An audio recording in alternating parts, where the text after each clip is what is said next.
In the scene's explosive climax, Private Jackson, played by Barry Pepper, lines up a truly exceptional and seemingly impossible shot, right through the German sniper's scope into his eye.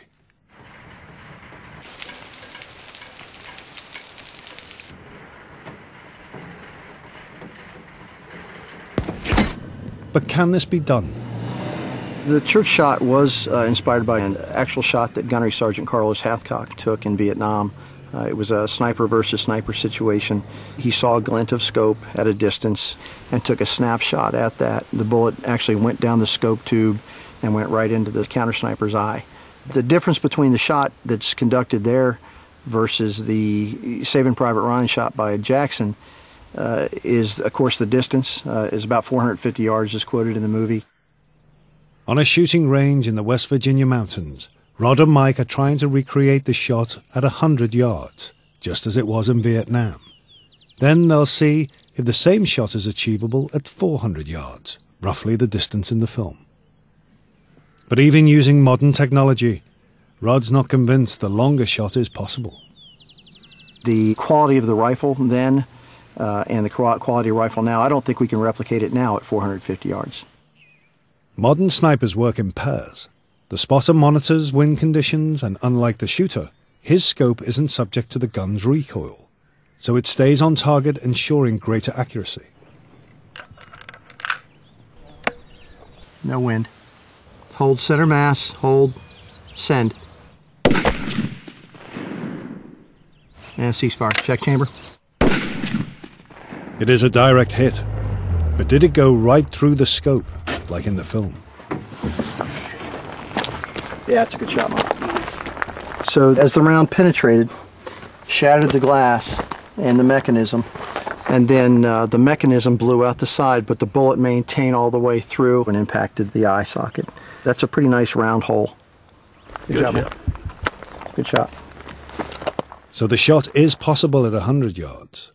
But in the film, Private Jackson says the sniper in the bell tower is 450 yards away, 4.5 times this distance. Rod sets up a new target to see if the longer shot can be done. We're currently at the 400-yard line. As you can see, looking up and down range, significant distance. The shot in the movie appears to be a couple blocks, 125, 135 yards, give or take. Here, this is a true 400. You can actually see human features at 100, 150 yards with the naked eye. With 400-yard shots, you actually have to go into a 10-power scope or so to be able to see these things. Send. Hold bottom. Mike misses on the first attempt. Send. And the second. Hold that same hold. Shooter ready. Send. That was a hit. Looks like there's an impact in the top left of the forehead.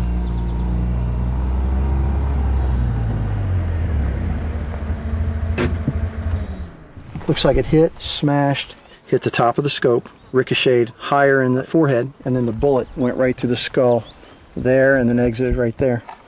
But it didn't go through the scope. The glass on the eyepiece section is still intact. No problems at all. I think the film was realistic in the point that the shot did happen in Vietnam. It did not happen at 450 yards as they portrayed in the Saving Private Ryan film. So I think it's pretty much a chance shot that the sniper could have made a hit. Although it is possible to hit the target at 400 yards, the reason Private Jackson could never have made the bullet pass straight through the scope is simple physics.